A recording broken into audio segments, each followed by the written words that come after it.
The Festival of Starlight was the most magical night of the year. Every elf in the realm gathered beneath the great silver tree of the Star Court, where the sky glittered with constellations that had not moved in 1,000 years. Music filled the air, lanterns drifted upward like captured stars, and the young and the hopeful danced until dawn. Lyra should not have been there. She was a half-elf, a creature of mixed blood, born to a human mother and an elf father she had never known. In the Star Court, half-elves were barely tolerated. They were servants, workers, shadows who kept their heads down and their mouths shut. But Lyra had always loved the festival. She loved the lights. She loved the music. She loved the way, for one night, even she could feel like she belonged. She stood at the edge of the dancing circle, holding a cup of berry wine, watching the couples twirl beneath the stars. And then she saw him, the star elf prince. Everyone knew his face. Orlan, the crown prince of the Star Court, heir to the throne, wielder of the celestial magic that kept the stars in their places. He was tall, golden-haired, with eyes that shimmered like moonlight on water, and he was walking straight toward her. Lyra's heart seized. She turned to slip away, but she was too slow. "You're the only person not dancing," he said, his voice warm and amused. "I'm not much of a dancer, Your Highness. Call me Orlan." He smiled. "And I think you're the only person here who hasn't tried to catch my eye.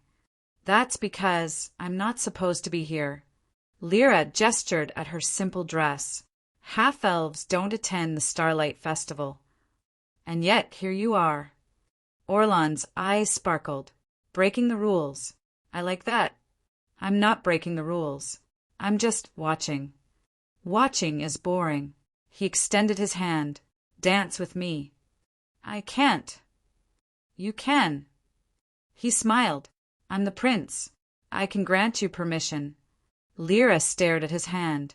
She should refuse. She should turn and run.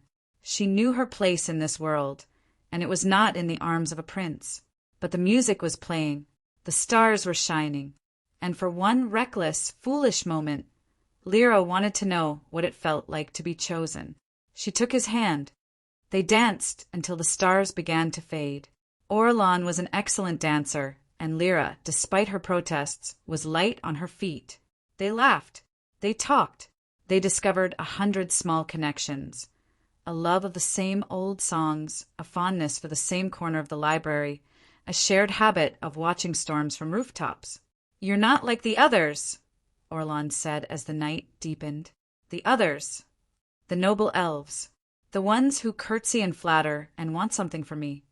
He looked at her. "You just talk to me." "You're just a person," Lyra said. "A very important person, but still a person." "You think I'm important." "I think you're kind, and kind people matter more than important ones." Orlan's eyes softened. "You're wrong, you know," he said quietly. "About what?" "About not belonging here." He touched her cheek. "You belong everywhere, Lyra. You just haven't realized it yet." The night went on, and when the dawn came, the prince and the half-elf parted with promises to meet again. Promises neither of them was sure they could keep. Lyra walked home in the pale morning light, her heart full, her mind spinning. She had danced with a prince. Nothing would ever be the same. Weeks passed. Orlan did not come to find her. Lyra told herself she had expected that princes forgot half-elves the moment the festival ended. She went back to her work in the palace kitchens, scrubbing pots and slicing vegetables, and tried to pretend the night had never happened. Then, one morning, she woke up feeling strange. The world smelled different, brighter, sharper. Colors seemed richer, sounds more distinct. And she knew she was with child. Her hands trembled as she pressed them to her stomach. One night, one foolish, magical night. And now, Lyra's world tilted. She was pregnant, and the father was the Star Elf Prince. She waited a week, hoping she was wrong. She was not wrong. She told no one. Not her mother, not her friends, not her employer. She carried her secret like a stone, heavy and impossible, and tried to decide what to do. She could not tell Orlan. He was a prince. He would deny it, or worse, believe her and face ruin. She could not tell her family. They would be shamed. She could not stay in the Star Court. A pregnant half-elf was a scandal waiting to happen. But running was not the answer either. She had nowhere to go and no one to turn to. So she did the only thing she could think of. She wrote a letter. 3 days later, the Star Elf Prince stood in her tiny room, the letter in his hands, his eyes wide. "It's true?" he asked. "You're certain?" "I'm certain, Your Highness." "Orlan." His voice was gentle. "Call me Orlan." "Orlan." She met his eyes. "I'm sorry. I never meant for this to happen. I know what you risked by coming here." "Risked?" Orlan laughed, a soft, disbelieving sound. "Lyra, I've been looking for you for weeks. I came to the kitchen, the gardens, every place I thought you might be. I thought you had forgotten me." "I couldn't forget you." Lyra's voice broke. "I've thought about you every day." "Then why didn't you come to me?" "Because I'm a half-elf. Because I'm no one. Because," her voice cracked, "because I was afraid." Orlan crossed the room and took her hands. "Lyra." His eyes were serious, shining. "I love you. I've loved you since the night of the festival. And now," he looked down at her stomach, then back at her face, "now you're carrying my child. Our child. There's nothing in this world that could make me walk away. You don't have to do this because of the baby." "I'm not doing this because of the baby." He cupped her face. "I'm doing this because of you." He knelt before her. "Lyra, will you marry me?" Lyra stared at him, tears streaming down her face. She had come to the palace expecting rejection. Instead, the Star Elf Prince had knelt at her feet and asked her to be his bride. "Yes," she whispered. "Yes." And in that moment, under the light of 1,000 watching stars, the half-elf and the prince began a story that would shake the entire realm. But the realm was not ready, and the biggest trial of Lyra's life had only just begun. The Star Court was in an uproar. The announcement came from the palace in a single, breathless decree. Crown Prince Orlan was to marry a half-elf named Lyra. The wedding would take place within the month.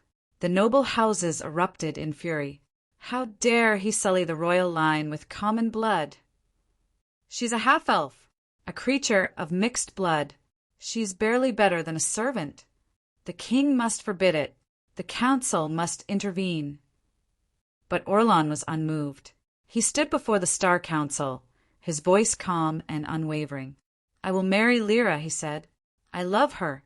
She carries my child, and I will not abandon either of them. This is an insult to the crown." Lord Elier, the most powerful noble in the court, slammed his fist on the table. "You would bring a half-blood into the royal family? Into the line of succession?" "I would bring the woman I love into my family." Orlan's eyes were ice. "If that offends you, Lord Elier, you may leave the court." The council fell silent, but the king, Orlan's father, sat in stony silence. He had not spoken a word since the announcement. The king summoned Orlan alone that night. "You have put me in an impossible position, son." "I love her, father." "Love." The king's voice was weary. "I loved your mother, and I have spent 30 years watching the court use that love against us. Love does not protect you. Love makes you vulnerable. Then I will be vulnerable." Orlan stood tall. "I would rather be vulnerable and loved than safe and alone." The king studied him for a long moment. "Very well," he said at last. "Marry her. But hear me well, Orlan. The court will not accept her. The nobles will scheme against her. And if she cannot prove her worth, if she cannot earn their respect," his voice hardened, "you will lose the throne." "I don't care about the throne." "Then you're a fool." The king turned away. "Because the throne is the only thing protecting her. The moment you are no longer prince, your half-elf wife and your children will be at the mercy of every enemy you have ever made." Orlan was silent. I will marry her," he said quietly, "and I will protect her. with everything I have. The wedding was small and tense. No noble houses attended. The great hall was filled instead with palace staff, old friends, and a scattering of half-elves who had risked everything to witness the impossible. Lyra walked down the aisle alone, her simple dress embroidered with silver stars, her hands clasped around a bouquet of moonflowers. She looked at Orlan, standing at the altar, his eyes full of love, and she felt for one brief, shining moment that everything would be okay. The ceremony was beautiful, but afterward, in the privacy of their chambers, Orlan knelt before her and took her hands. "Lyra, I have to tell you something." "What is it?" "My father," he hesitated. "He's made it clear that this marriage is a problem. The court will do everything it can to destroy you. To destroy us." "I know." Lyra's voice was steady. "I've known since the day you proposed." "Then you understand what I'm about to ask." Orlan met her eyes. "I want to make this marriage official in a way the court can't undo. A contract marriage, a binding agreement witnessed by the moon, that our union is sacred and unbreakable." "A contract marriage?" "It's an old tradition. It means our vows are sealed in magic, not just ceremony." He hesitated. "It also means that if the court tries to separate us, the contract will protect you. And it means that if anything happens to me—" "Don't say that. You'll still be protected, you and the children." He looked at her stomach. "Our children." Lyra felt tears prick her eyes. "You would bind yourself to a half-elf for the rest of your life." "I would bind myself to the woman I love." He smiled. "The rest of it doesn't matter." "Then yes." Lyra's voice was firm. "I'll sign the contract. I'll do anything to protect our family." The contract was written in silver ink on a page of moonlight. It bound them in magic, their hearts, their souls, their futures. It swore that no force in the realm could tear them apart, and that their children would be heirs to both their bloodlines. Orlan signed first, then Lyra, and when the final stroke was written, the page blazed with light. A warmth spread through Lyra's chest, unlike anything she had ever felt. It was as if the magic of the contract was reaching into her, touching something that had been sleeping. She gasped, "Lyra!" Orlan was at her side instantly. "Are you all right?" She pressed a hand to her chest. "I feel strange, warm, as if something is waking up inside me." Orlan's eyes widened. "Lyra, that's magic. The contract has activated your magical senses." "Magic? But I'm a half-elf. I don't have magic." "All elves have the potential." He looked at her, wonder in his eyes. "But yours is waking up stronger than I've ever seen." Lyra stared at her hands. A faint, silvery light flickered around her fingers.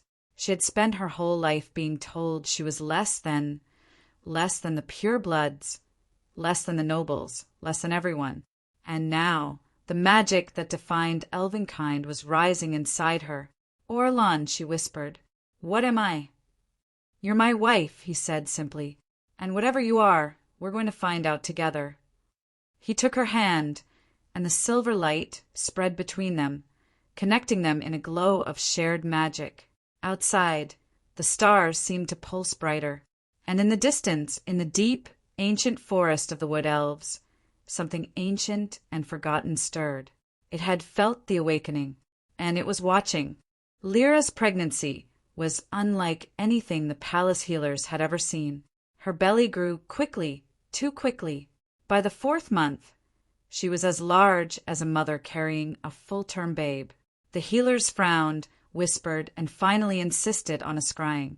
Orlan held her hand as the head healer, a stern elf named Alara, cast the vision over her stomach. The result made Alara go very pale. "Your Highness," she said, her voice hushed, "the princess carries not 1, not 2, but 3 children." Silence. 3. Orlan's voice cracked. "She's carrying 3? "Triplets, Your Highness. 3 souls, all of them strong, all of them blazing with magic. Lyra bowed. It is a rare and powerful blessing. Lyra looked down at her belly, her hands trembling. 3, she breathed. We're having 3 babies. Orlan knelt beside her, pressing his forehead to her stomach. 3 stars, he whispered. We're having a constellation. News of the triplets spread through the palace like wildfire. The nobles were divided. Some saw it as proof of the couple's power, 3 heirs born in a single blessing. Others saw it as further evidence that Lyra was unnatural. 3 children in one womb, Lady Seraphine hissed in the council chambers. That is not the mark of a pure blood union. That is the mark of wild, uncontrolled magic. She's not even showing pure elf traits, Lord Elier agreed. Her ears are round. Her magic is unstable. She is clearly inferior. The prince has been bewitched, someone whispered. The half-blood has enchanted him. Orlan heard the whispers. He did not respond. Instead, he moved Lyra to the highest tower of the palace, where the windows faced the stars and the air was clean and quiet. You need rest, he told her, and you need to be somewhere the court can't reach you. It's not safe for you to be seen defending me too openly, Lyra said. The nobles will only hate me more. Let them hate you. Let them hate the stars themselves. I will not let anyone hurt you or our children. He kissed her forehead and left her with a promise. He would be back before sundown. But the nobles did not wait for sundown. That afternoon, while Orlan was in a council meeting, 3 elf lords came to Lyra's tower. Princess. Lord Elier's voice was smooth cold. We've come to discuss the future. The future. Your children's future. He smiled. You understand, of course, that 3 children of mixed blood cannot inherit the throne. It would be a scandal, a disaster. What are you saying? We have a proposal. Elier stepped closer. Sign away your claim to the crown, and we will let you and your children live quietly, far from the palace, far from the court. And if I refuse... Elier's smile vanished. Then we will have to take more drastic measures. Lyra felt the threat in his words like a blade. She was alone. She was pregnant. She had no magic she could control, no allies in the court, and no way to defend herself. But she was not weak. She had spent her whole life being underestimated, being called lesser, being told she was not enough. And she had learned long ago that fear was a choice. No, she said, her voice steady. I will not sign, and you will not touch my children. Princess, you will leave this tower, Lord Elier, and you will tell your allies that if anyone harms me or my children, Prince Orlan will know, and he will come for you. Elier's eyes narrowed. You think the prince can protect you from the entire court? I think the prince can protect me from you. Lyra's voice was ice. And I think you know exactly what he would do if you crossed that line. Elier stared at her. For a long, tense moment, the tower was silent. Then, slowly, he smiled. Very well, princess. Enjoy your peace while it lasts. He swept out, his allies following. Lyra sagged against the wall, her heart pounding, her hands shaking. She had faced them down, but she knew it was only the beginning. That night, Orlan found her sitting by the window, watching the stars. Elier came to see you, he said. You heard. I heard everything. He knelt beside her. You were brave. I was terrified. Brave people are always terrified. He took her hand. That's what makes them brave. Lyra looked at him, tears shining in her eyes. Orlan, what are we going to do? The court hates me. They're going to come for our children. I can't fight them all. We're going to do exactly what you did today, he said. We're going to face them, together. And if we fail, then we fail together. He pressed a hand to her belly. But we're not going to fail, because we have something they don't. What? We have each other. He smiled.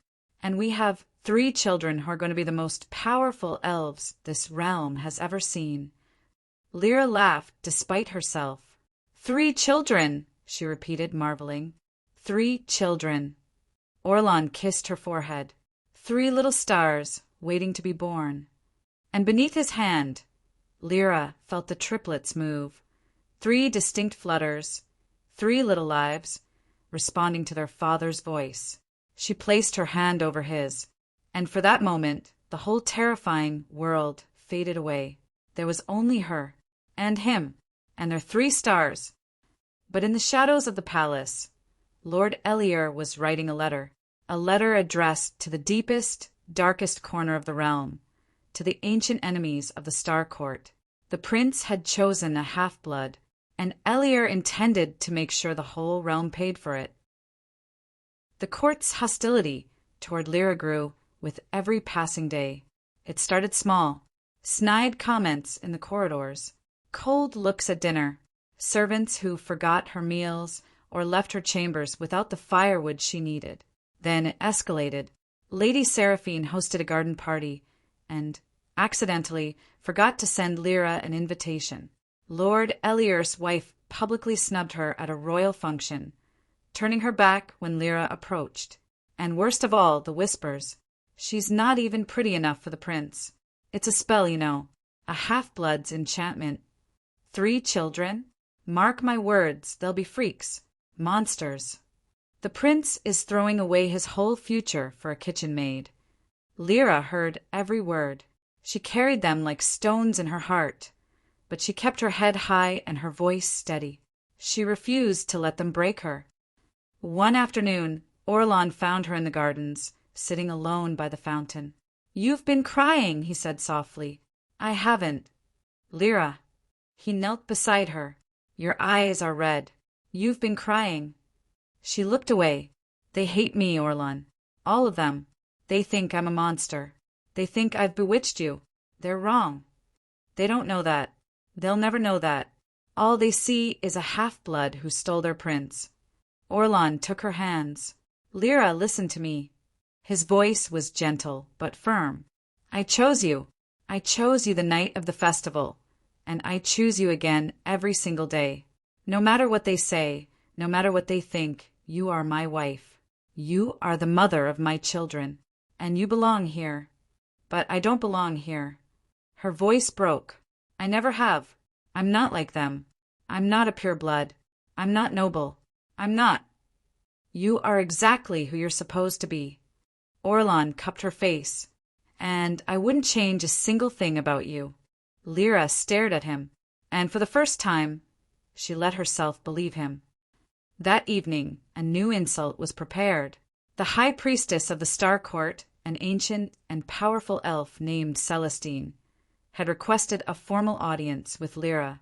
"She wants to evaluate your magical potential," Orlan explained. "It's an honor. The high priestess hasn't tested anyone in decades. Or she wants to prove I'm unworthy in front of the whole court. Whatever she wants, I'll be there." He squeezed her hand. "You won't face her alone." The temple was cold and vast. Rows of pure-blood elves filled the pews, their faces expectant, their eyes hungry for Lyra's humiliation. High Priestess Celestine stood at the altar, robed in white and silver, her ancient face unreadable. "Princess Lyra." Her voice echoed through the temple.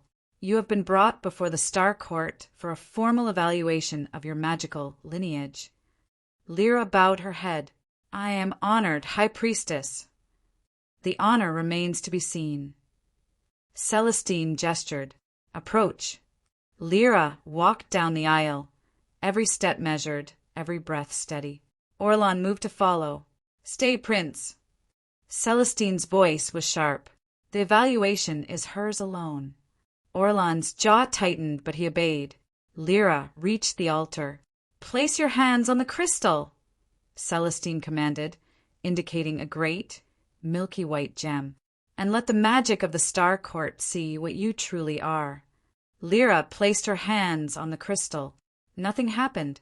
The temple held its breath. "Speak to it, girl," Celestine said. Call upon your magic. I don't know how. Then it is as we feared. Celestine's voice rang out, a half-blood with no magic, no lineage, and no worth. The crowd murmured in triumph. And then, light, it burst from the crystal in a blaze of green and gold, so bright that the entire temple was flooded with it. The pure bloods shielded their eyes. Celestine staggered backward. The ancient stones themselves seemed to tremble. When the light faded, the crystal was no longer milky white. It had turned deep forest green, the color of the deepest, oldest forest in the realm. Silence. Celestine stared at the crystal, her face pale. That's impossible. What is it? Lyra whispered. What does it mean? Green, Celestine breathed. The crystal only turns green for one kind of magic. What kind? The magic of the wood elves. Celestine looked at her, her ancient eyes filled with shock. The royal line of the great forest, the bloodline that was thought to be extinct for 300 years. Lyra's world tilted. You mean?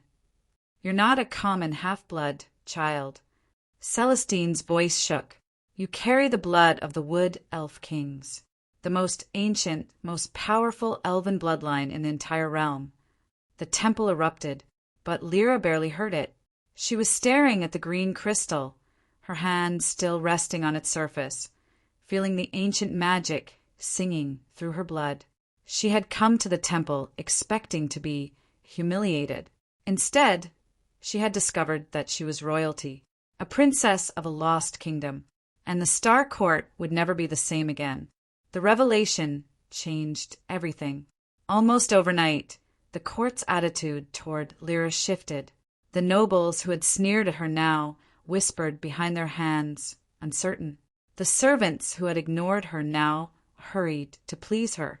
Even Lady Seraphine, who had snubbed her so publicly, now went out of her way to offer stiff, grudging courtesy. The wood elf bloodline was powerful, and power, the Star Court understood, was worth respecting. But Lyra did not care about the court's respect. She cared about the magic that had begun to stir inside her. The night after the temple, Lyra could not sleep. She sat by the window of her tower, watching the stars, and felt something humming beneath her skin. It was like a song, faint and far away, calling to her from somewhere deep. Orlan, she whispered. Can you hear it? Hear what? The magic. She pressed a hand to her chest. It's singing to me, all the time now. It never stops. Orlan sat beside her. That's the wood elf magic, Lyra. It's been sleeping in your blood for your whole life, and now it's waking up. How do I control it? You listen to it. He took her hand. The magic of the forest isn't like the magic of the stars. It doesn't demand. It doesn't command. It asks. You have to learn to listen. Show me. Orlan hesitated. I don't know the wood elf traditions. They were lost with their kingdom. Then we'll learn together. She closed her eyes, and she listened. The song grew louder. It was the sound of wind in the trees, of water over stone, of birdsong at dawn. It was the sound of life itself, ancient and endless, pulsing through the earth. Lyra let it fill her, and then, without thinking, she raised her hand. Green light bloomed from her palm. A tendril of energy, delicate as a vine, reached out toward the windowsill. A crack, a seed that had been dormant in the stone, suddenly split open. A green shoot pushed through. It grew, twisting and curling, until a small, flowering vine wrapped around the window frame, covered in blossoms of brilliant gold. Lyra gasped. She had done that. She had created life from stone. Lyra, Orlan breathed. That's not normal magic. That's the magic of the old kings. The power to create and nurture life itself.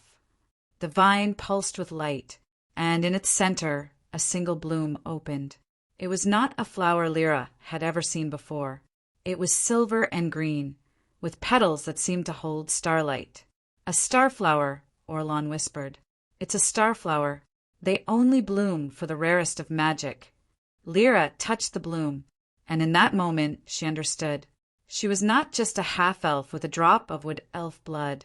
She was the descendant of a line of queens who had once commanded the very forces of life. The awakenings continued. Every night Lyra practiced. She learned to call the wind, to coax growth from barren ground, to heal the small wounds of the garden birds. She learned to listen to the forest, to feel the pulse of life in every leaf and root. And as her power grew, so did her connection to the triplets. She could feel them now. 3 distinct presences, each with their own little flame of magic. One burned with the silver light of the stars. One glowed with the green fire of the forest. And the third, the smallest, flickered with a warm, golden light that was unlike anything she had ever felt. "They're going to be extraordinary," Orlan said, pressing his hand to her belly. "All 3 of them." "They're going to be a handful," Lyra laughed. "They're going to be a constellation. 3 stars, tied together forever." Lyra leaned into him. "I used to be afraid," she said quietly. "Afraid of the court. Afraid of the nobles. Afraid that I didn't belong here. And now I'm not afraid." She looked at him. "Because I know who I am now." "Who are you?" "I'm the mother of 3 stars." She smiled. "And the wife of the man I love. And I'm going to protect my family, no matter what comes." Orlan kissed her forehead. "That's my girl." But in the darkness beyond the palace walls, the ancient enemy was stirring. Lord Eliur's letter had been received. And in the deep, shadowed places of the realm, creatures that had not walked the world in centuries were beginning to move.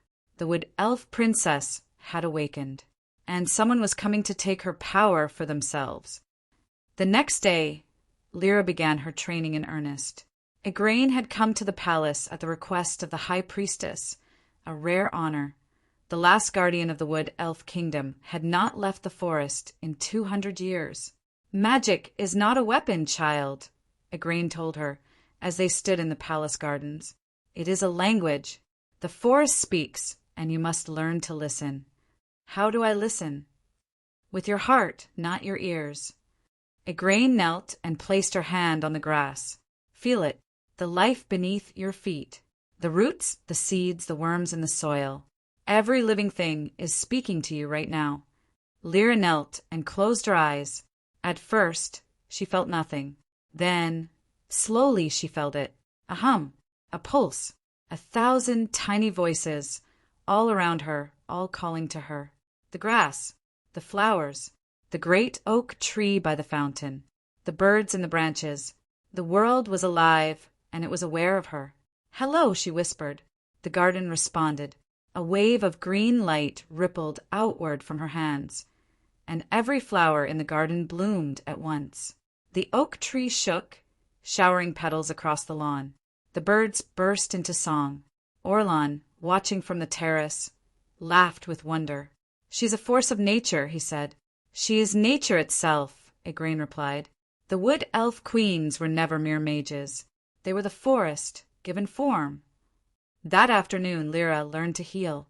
A bird with a broken wing was brought to her, and she cradled it in her hands, feeling its tiny, frightened heart. She closed her eyes and let her magic flow, and the wing mended and the bird flew free. That evening she learned to grow.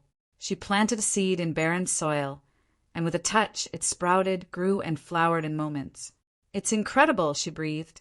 "I've never felt anything like this." "Because you've never let yourself feel it." Igraine smiled.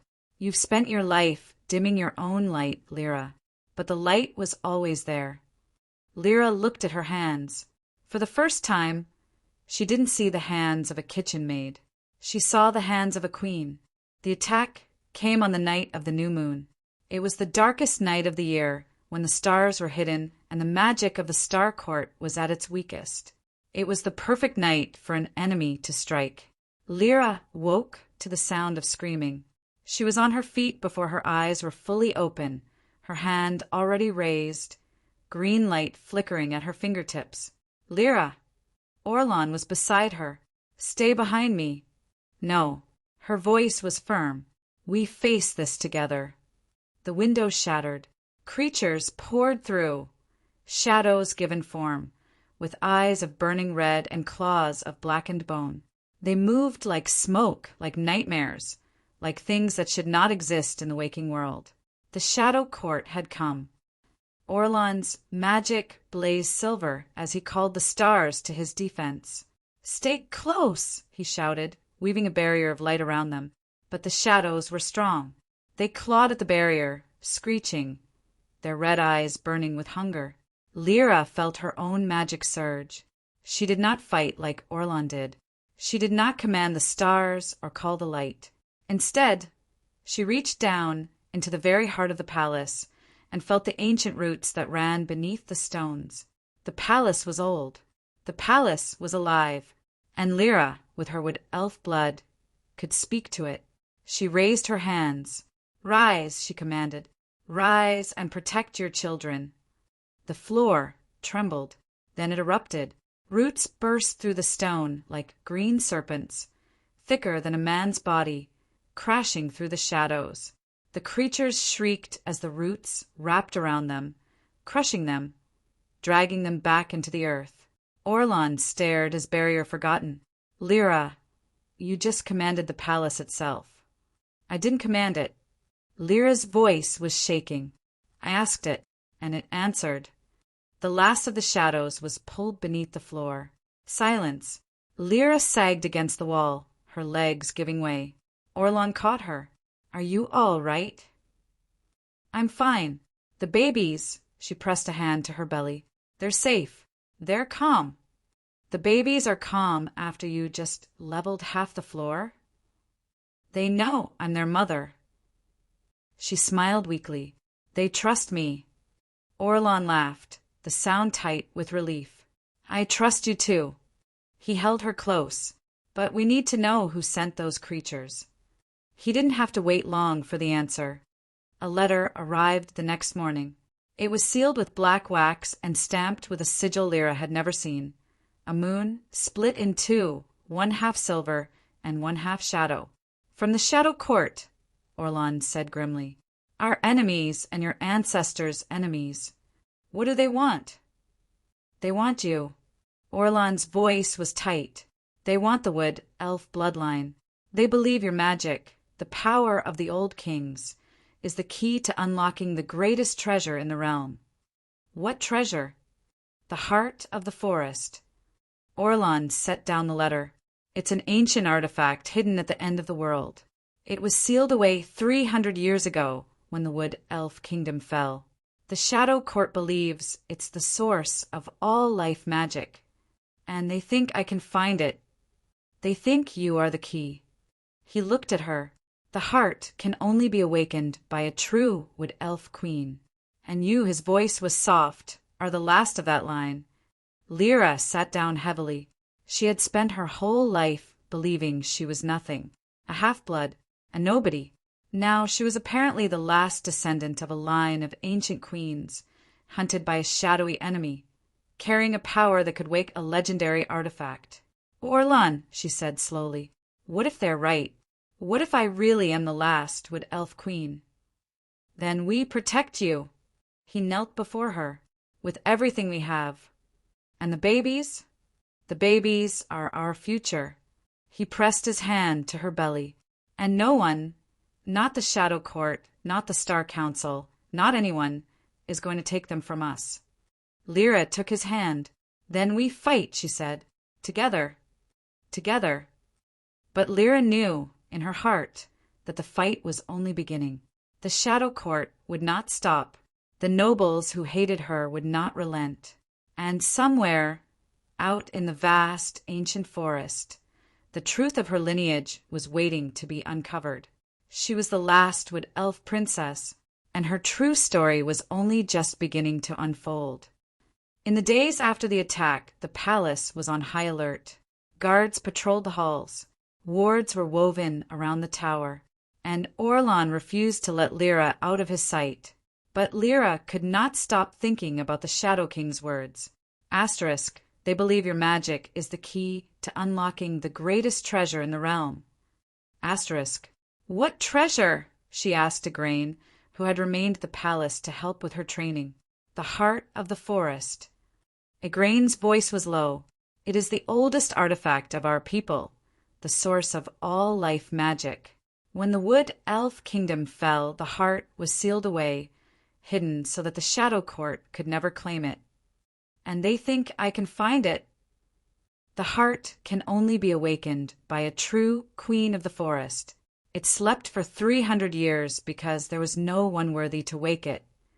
A grain looked at Lyra. But now you have awakened it. I haven't touched it. I've never even seen it. The heart has seen you. A grain's eyes were knowing. It felt your magic bloom. It knows you are coming. Lyra pressed a hand to her belly. Then we have to find it first, before the shadow court does. If you travel to the forest, you will be walking into danger. A grain's voice was grave. The shadow court will hunt you every step of the way, and you are carrying 3 children. I know.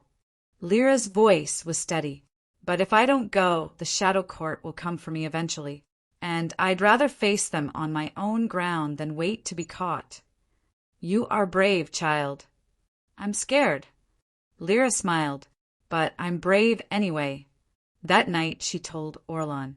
We're going to the great forest, she said, to find the heart of the forest before the shadow court does. Orlan was silent for a long moment. Are you sure? I've never been more sure of anything. Then we go. He took her hand. Together. The Star Council convened in emergency session. The attack by the Shadow Court had shaken the entire palace. The nobles who had once sneered at Lyra now looked at her with something close to fear. And Orlan, who had always been patient with the court, was done. The Shadow Court has declared war on my family, he announced. They will not stop, and I will not sit behind these walls and wait for them to attack again. What do you propose, Your Highness? Lord Elier asked, his voice carefully neutral. I propose we take the fight to them. Orlan's voice was steel. Lyra and I will travel to the great forest, to the ruins of the Wood Elf Kingdom, and find the heart of the forest before they do. The council erupted. Madness! You cannot take a pregnant woman into the wild. The Shadow Court will destroy you both. Orlan held up his hand. I am not asking for permission. His voice rang through the hall. I am telling you what will happen. If I fall, the crown passes to my father's brother. The kingdom will be safe. But I will not sit idle while the mother of my children is hunted like an animal. The council fell silent. Lord Elier studied him for a long moment. Very well, Your Highness, he said at last. Go, and may the stars guide your path. The journey to the great forest took 9 days. It was a hard journey for a pregnant woman, but Lyra refused to slow them down. She walked beside Orlan, her hand resting on her belly, her magic humming beneath her skin. The deeper they traveled, the stronger the pull became.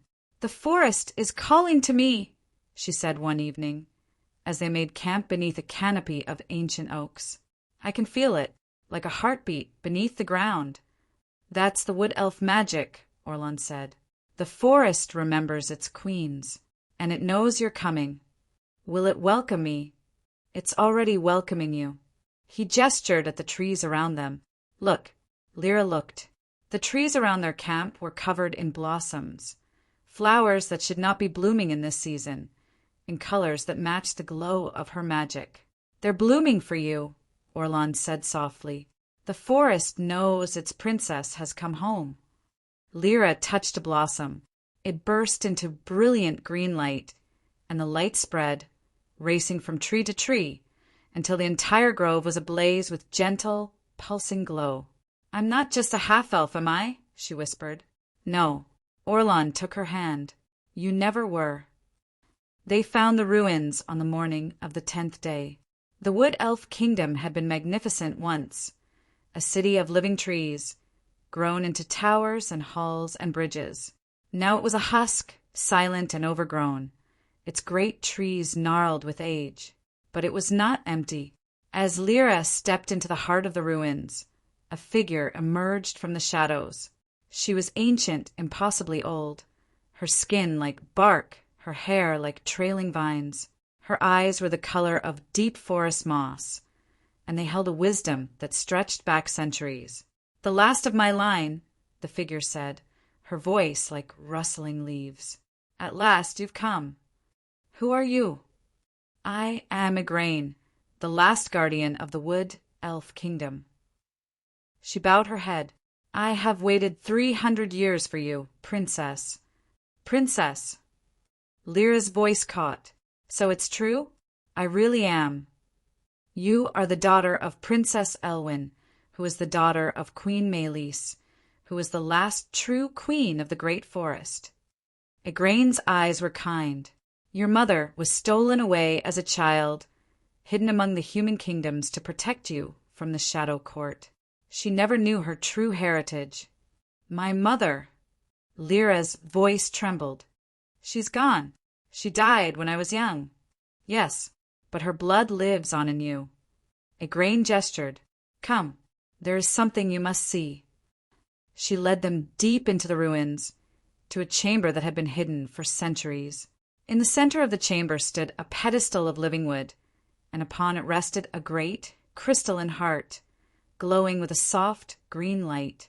"The heart of the forest," Igraine said, "the source of all life magic.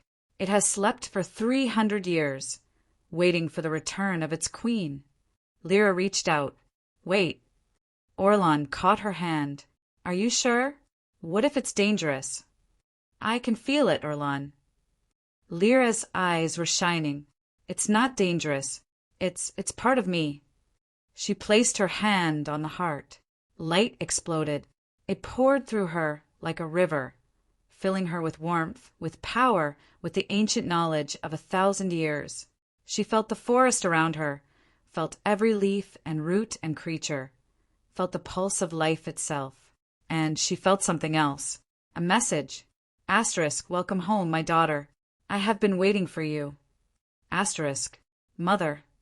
Lyra whispered, but the voice was gone. When the light faded, Lyra stood alone in the center of the chamber, the heart resting in her hands, pulsing with gentle light. "It chose you," Igraine breathed. "The heart of the forest has chosen its new queen." Lyra looked down at the heart, then at her belly, and she understood. She was not just a half-elf who had married a prince. She was a queen, the last queen of the Great Forest, and she was going to reclaim her kingdom. The heart of the forest changed everything. As Lyra held the crystalline heart, the ruins began to wake. The gnarled trees straightened. Dead branches burst into leaf. Flowers bloomed in a wave of color that swept through the ancient city, restoring it to life. The Wood Elf Kingdom was awakening. 300 years! Igraine breathed, tears in her ancient eyes. 300 years, and the forest has not bloomed like this. You are truly the queen. "I don't feel like a queen," Lyra admitted. "I feel like the same half-elf who scrubbed pots in the palace kitchen." "That is exactly why you are worthy." Igraine smiled. The old kings were arrogant. They believed their power came from their blood alone. "But you," she touched Lyra's hand, "you have lived as the lowliest of the low. You understand the value of every life, from the greatest lord to the smallest sparrow. That is the mark of a true ruler." "Igraine, I don't know how to rule a kingdom. I'm pregnant. I'm barely learning to control my magic." "You do not need to know yet." Igraine's voice was gentle. "You have time. The forest will wait. Your people will wait. And when you are ready, you will lead them." "People? I thought the wood elves were extinct." "We are not extinct." Igraine's eyes twinkled. "We are hidden. When the Shadow Court came, we scattered. We buried ourselves in the deepest forests, disguised as common folk, waiting for the day our queen would return." "Where are they now?" "Everywhere." Igraine spread her arms. "They will feel the awakening of the heart, as I did, and they will come home." The coronation was held 3 days later. It was not a grand affair. No nobles, no courtiers, no glittering halls. Instead, the wood elves gathered in a great clearing in the heart of the forest, surrounded by trees that had been ancient before the Star Court was founded. They came in the hundreds, then the thousands. They came from every corner of the realm, farmers and healers, hunters and storytellers, old and young. They came with wonder in their eyes and hope in their hearts, and they came to welcome their queen. Lyra stood at the center of the clearing, dressed in a gown woven from living vines and silver flowers, the heart of the forest glowing against her chest. Orlan stood beside her, his hand in hers. "Are you ready?" he whispered. "I am terrified," she admitted. "So am I." He smiled. "Let's be terrified together." The crowd fell silent. Igraine stepped forward, her voice carrying across the clearing. 300 years ago, the Shadow Court drove us from our home. They believed our line was ended. They believed our kingdom was lost. She turned to Lyra. They were wrong. For today, the last of the royal line has returned. Today, the Wood Elves have a queen once more. She knelt.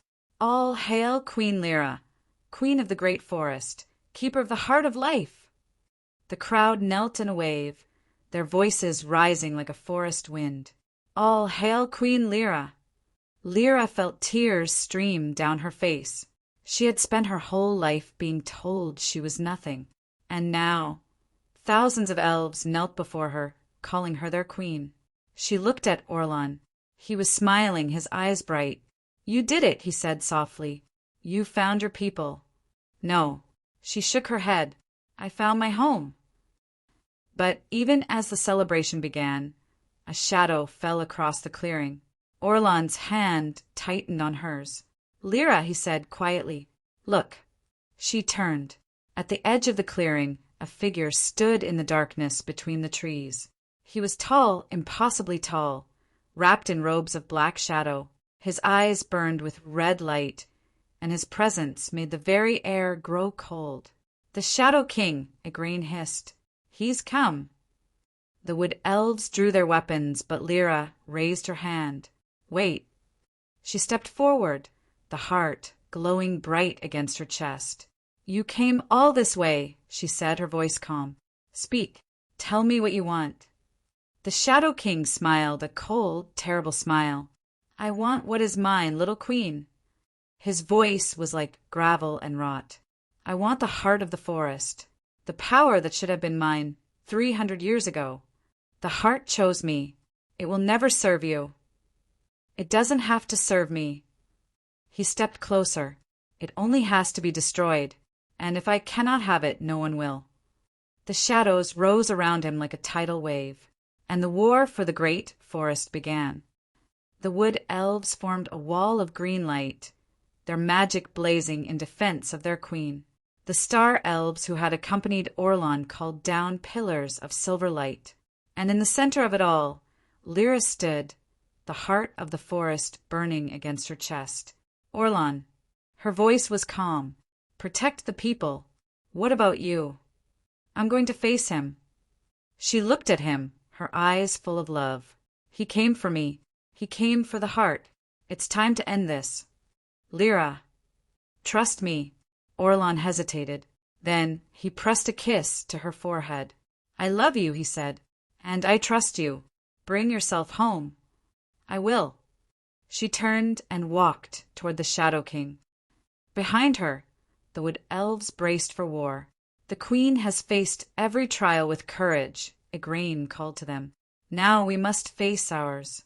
Protect the forest. Protect each other.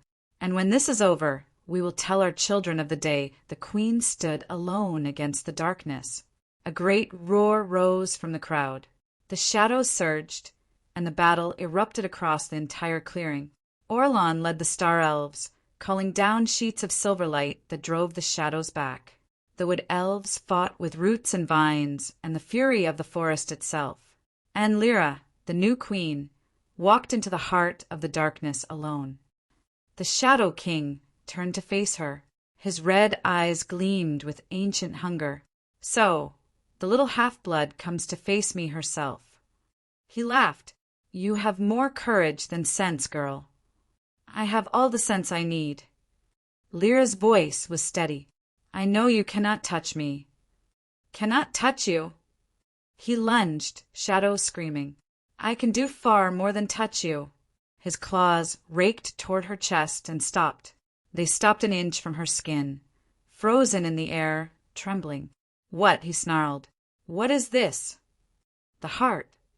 Lyra touched the crystal against her chest. It protects its queen. It cannot protect you forever. The shadow wave crashed toward them. The wood elves formed a wall of green light, their magic blazing in defense of their queen. The star elves who had accompanied Orlan called down pillars of silver light. And in the center of it all, Lyra stood, the heart of the forest burning against her chest.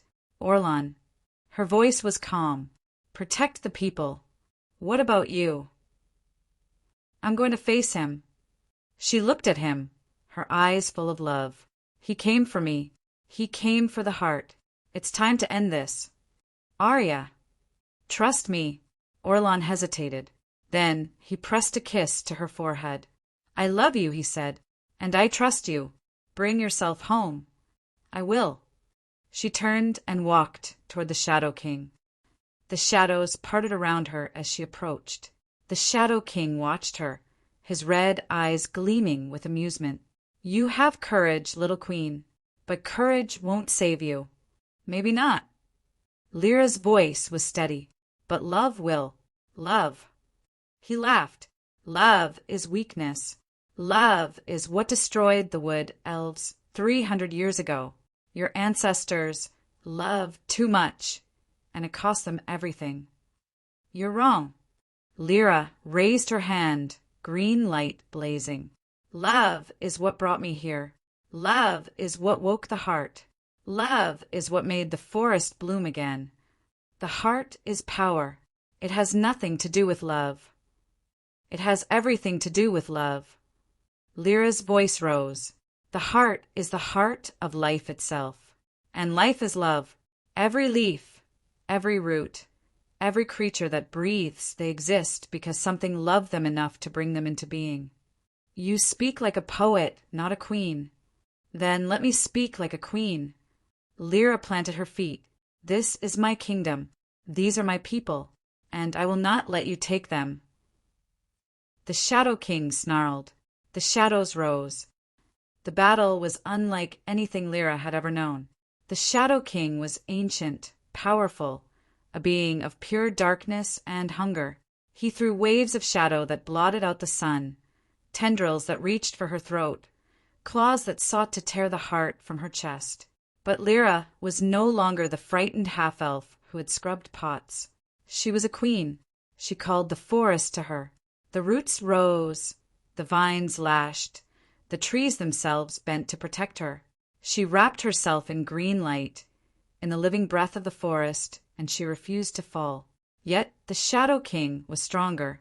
He was too strong. She felt her magic begin to fade, her strength draining, the heart flickering. Is this all you have, little queen? He laughed, pressing forward. Your love is not enough. Your hope is not enough. You are nothing but a half-blood playing at royalty. I am not nothing. She felt a surge of warmth. Behind her, she heard a voice, Orlan's voice. Lyra, the babies, they're glowing. She looked down. Her belly was glowing. 3 points of light, brilliant and beautiful, pulsing in rhythm with the heart. Her children, her 3 stars, and they were lending her their power. I am not nothing, she repeated, her voice strong. I am the mother of 3 stars. I am the wife of a prince who loves me. I am the queen of the great forest, and I am going to end you. She raised both hands. The heart of the forest blazed, and from the depths of the earth, from the roots of the ancient world, she called the final power of her bloodline. Light, pure green gold light, surging up like a tidal wave, crashing into the Shadow King with the force of 1,000 suns. He screamed. The shadows shattered, and the darkness that had plagued the forest for 300 years was finally utterly destroyed. When the light faded, the Shadow King was gone. Where he had stood, there was only a patch of scorched earth and a single withered root. The forest was silent. Then the wood elves erupted in cheers. "Queen Lyra! Queen Lyra!" They surged toward her, lifting her onto their shoulders, celebrating their victory. But Lyra barely heard them. She was looking at Orlan, who was pushing through the crowd toward her, his eyes bright with tears. "Are you okay?" he gasped. "The babies." "3 little troublemakers, lending me their magic." She laughed, exhausted. "They're fine. We're all fine. Never do that again." His voice broke. "Never. I can't promise that." She took his hand. "But I can promise that I'll always come back to you." He pulled her into his arms, and around them the forest bloomed. Every tree burst into flower. Every root put forth new shoots. The ancient ruins of the Wood Elf Kingdom were transformed into a city of living green, beautiful beyond imagining. The forest was healing, and so was Lyra. That night, the Wood Elves held a great feast beneath the stars.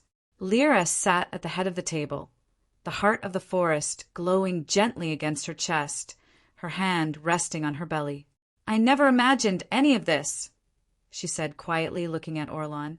"A year ago I was scrubbing pots. Now I'm a queen, married to a prince, carrying triplets. Life has a way of surprising you, S." Orlan smiled. "Especially when we stop hiding from it.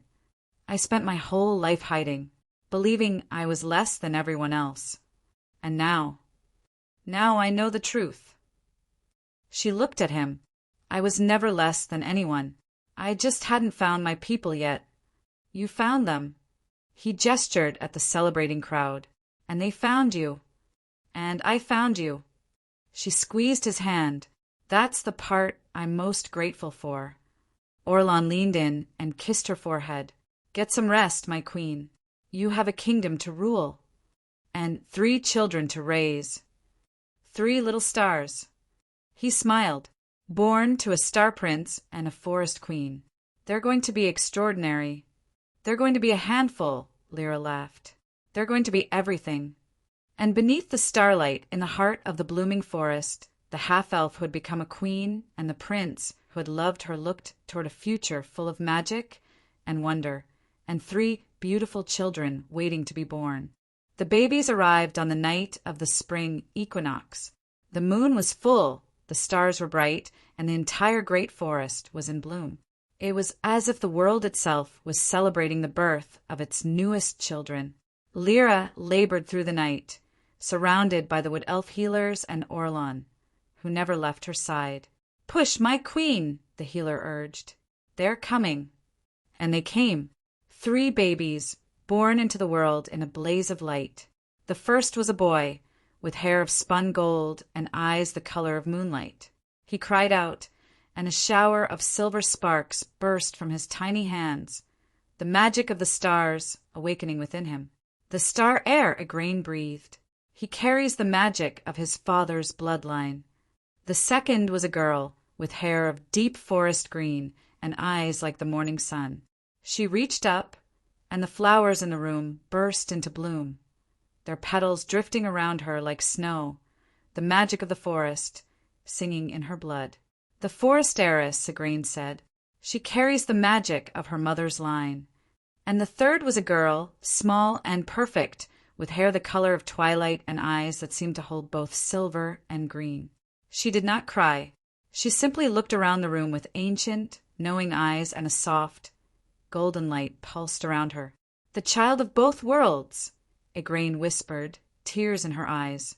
"She carries the magic of the stars and the forest together. She is the union of 2 bloodlines made whole." Lyra looked at her 3 children, tears streaming down her face. "3 stars," she whispered. "My 3 stars." The naming ceremony was held a week later. The Wood Elves and the Star Elves gathered together, for the first time in 300 years, in the great clearing where Lyra had been crowned. High Priestess Celestine came from the Star Court, her ancient face softened with wonder. I was wrong about you, Queen Lyra, she said quietly. I saw only your mixed blood. I did not see the greatness it carried. You were not wrong to be cautious, Lyra said gently, but you were wrong to judge before you knew the truth. Will you forgive me? There is nothing to forgive. We are family now. Lyra smiled, and family learns to understand each other. Celestine bowed her head. The Star Court will always be grateful for the alliance between our peoples. The great forest welcomes you. Lyra gestured, as it welcomes all who come with peace in their hearts. The triplets were named before the assembled crowd. To the first, I give the name Orin, Orlan announced, holding the golden-haired boy. He will carry the light of the stars as I do. To the second, I give the name Maeve, Lyra announced, holding the green-haired girl. She will carry the life of the forest, as her mother's line has done for 1,000 years. To the third, Orlan said, looking at the twilight-haired baby, we give the name Celeste, for she carries the magic of both our worlds, and she will unite them. The crowd cheered, and in the center of the clearing, the two royal families, the Star Elves and the Wood Elves, came together as one. The alliance was sealed. The old wounds began to heal, and the half-elf who had been scorned became the bridge between two worlds. Months passed. Lyra grew into her role as queen, learning the ways of her people, guided by Igraine and the elders. Orlan traveled between the Star Court and the Great Forest, strengthening the alliance between their kingdoms. And the triplets grew, 3 little whirlwinds of magic and mischief. Orin, the star heir, was brilliant and bold, always reaching for the sky. Maeve, the forest heiress, was gentle and wise, tending to every plant she could reach. And Celeste, the child of both worlds, was quiet and watchful, with a stillness that seemed to hold the wisdom of ages. They're going to be extraordinary, Orlan said one evening, watching the triplets play beneath the stars. They're going to be a handful, Lyra laughed. Maeve turned the entire garden into a jungle yesterday. She's a forest queen in training. She's a terror in training. Lyra shook her head fondly, but she's our terror. Orlan put his arm around her. Lyra, do you remember the night of the Starlight Festival, when you didn't want to dance with me? I remember being terrified. And now I'm the queen of a forest, married to a prince, mother of 3 stars. She leaned into him. I think the terror paid off. Are you happy? Lyra looked at her family, at her husband, at her children, at the forest that had welcomed her home. Happy? She smiled. I'm more than happy. I'm home. The story of the half-elf and the star prince became a legend. It was told around fires and in palace halls, in the green depths of the forest and beneath the silver light of the stars. It was the story of a girl who had been told she was nothing and who had discovered she was everything. It was the story of a love that had crossed the boundaries of blood and class. It was the story of 3 stars born to unite 2 worlds. And it was only the beginning, for the Wood Elf Princess and the Star Elf Prince had only just started their journey, and their children, the Star Heir, the Forest Heiress, and the Child of both worlds, would write the next chapter themselves. The end.